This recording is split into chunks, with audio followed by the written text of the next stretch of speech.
Caríssimos irmãos, caríssimas irmãs, louvado seja nosso Senhor Jesus Cristo. Estamos comentando a Santa Liturgia do dia 6 de julho, terça-feira, dia em que a Igreja comemora Santa Maria Goretti, uma adolescente da região central da Itália, muito próxima de onde eu mesmo nasci. Claro, numa outra época, exatamente em 1890, de uma família de camponeses, resistiu contra os abusos, as tentativas de abusos de uma pessoa, de um vizinho, e acabou sendo morta para defender a sua dignidade de mulher, também a sua pureza.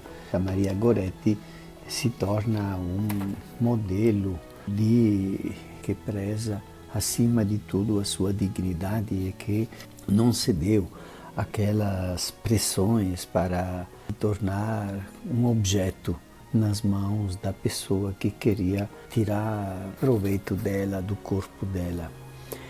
A liturgia de hoje nos apresenta, na primeira leitura, que é do livro do Gênesis, a figura de Jacó, que atravessou um riacho. Em primeiro lugar, fez atravessar suas mulheres e escravas, os filhos e todas as coisas que deveriam passar do outro lado, e depois ficou só antes de atravessar. E ali um homem se pôs a lutar com ele até o raiar da aurora. Visto que não podia vencê-lo, este homem tocou-lhe o nervo da coxa e logo o tendão da coxa de Jacó se deslocou. O homem disse a Jacó: "Larga-me, pois já surge a aurora." Mas Jacó respondeu: "Não te largarei se não me abençoares." O homem perguntou-lhe: "Qual é o teu nome?" Respondeu: "Jacó." Ele lhe disse: "De modo algum te chamarás Jacó, mas Israel, porque lutastes com Deus e com os homens e venceste." Perguntou-lhe Jacó: "Dize-me, por favor, o teu nome." Ele respondeu: "Por que perguntas o meu nome?" E ali mesmo o abençoou. Jacó deu a esse lugar o nome de Fanuel. Ele disse: "Vi Deus face a face e foi poupada a minha vida." Ia mancando por causa da coxa. E aqui vale a pena comentar algumas coisas. Em primeiro lugar, ficou claro que Jacó luta com o mistério de Deus que se apresenta a ele sob na figura de um homem que luta contra ele. E depois este misterioso lutador lhe deixa uma marca. Deus deixa sempre uma marca quando vem ao nosso encontro e toca na nossa vida e dá um sinal de que a toma para si. E este nervo ciático tocado por aquele lutador misterioso deixou Jacó mancando. Ele ia mancando por causa da coxa. E é como dizer, como sinal de Deus próximo à vida dele pelo resto da vida. E depois, durante a luta, Jacó pergunta o nome, não lhe responde, mas pergunta para ser abençoado. E aquele homem misterioso o abençoa. Quer dizer, o mistério de Deus deu a bênção, quer dizer, prometeu todo o bem de realização a Jacó naquele momento. O trecho da Sagrada Escritura é muito estranho, diferente daquilo a que nós estamos acostumados, mas certamente é a percepção do encontro entre o mistério de Deus e a pessoa que é uma pessoa de bem, que busca realizar o desígnio de Deus na sua própria vida, mas que de alguma forma se debate com este mistério para desvendá-lo, para descobri-lo, para compreendê-lo, mas no final fica satisfeito quando este mistério lhe dá a bênção. E o Evangelho de Mateus nos relata um um milagre de Jesus, porque apresentaram a Jesus um homem mudo que estava possuído pelo demônio. Quando o demônio foi expulso, o mudo começou a falar. As multidões ficaram admiradas e diziam: nunca se viu coisa igual em Israel.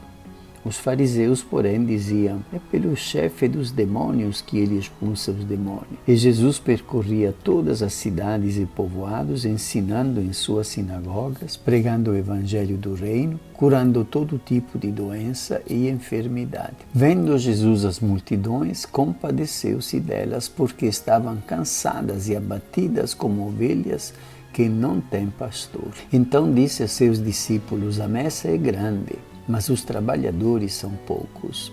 Pedi, pois, ao dono da messe que envie trabalhadores para a sua colheita. É um trecho do Evangelho muito bonito, no qual não somente Jesus se revela como aquele que tem um poder divino para expulsar o espírito do mal e restituir a saúde aos doentes. Não somente os fariseus se manifestam como defensores dos próprios interesses e privilégios, sem abertura para a simplicidade que permitiria a eles de reconhecer que aquele Jesus, o carpinteiro de Nazaré, na realidade é o próprio Filho de Deus vindo na nossa terra. Mas aquilo que a mim impressiona sempre muito é este olhar de Jesus que é descrito quando o Evangelho diz: vendo Jesus as multidões, compadeceu-se delas, porque estavam cansadas e abatidas, como ovelhas que não têm pastor. Até os dias de hoje nós podemos entender que este olhar de compaixão se dirige a nós, especialmente quando, quem sabe, como nesta temporada da pandemia, estamos cansados e abatidos, e ele se compadece porque aquelas pessoas pareciam a Jesus como ovelhas que não têm pastor, que não têm alguém para dizer por que caminho andar, qual é a maneira correta de agir para defender-se do contágio e da possibilidade de morrer, qual é a maneira, como dizer, e aquelas pessoas naquele tempo de Jesus apareciam aos olhos dele como ovelhas, sem orientação de vida, sem adolescentes largados, perdidos, sem escola, sem adultos que tenham tempo para poder cuidar, de ajudá-los a crescer e a encontrar a sabedoria da vida, a capacidade de discernir o bem do mal, etc. E depois a conclusão de Jesus. A messe é grande, quer dizer, o povo que espera uma palavra de esperança pela chegada de Deus, que se compadece e que quer usar de misericórdia, é grande este povo, mas os trabalhadores são poucos aqueles que têm este ânimo e compreendem que a própria vida ganha uma enorme utilidade quando se dedica a testemunhar e a anunciar a proximidade de Deus, que quer a cada um, especialmente os mais sofredores, quer abraçar e acolher e perdoar e alimentar para sustentar, para renovar-lhe a vida, assim como a renovou a Madalena, a Zaqueu, a Samaritana, a todos aqueles que se confiaram ao Senhor Jesus para se tornarem seus discípulos. Te abençoe Deus Todo-Poderoso, Pai e Filho e Espírito Santo. Amém.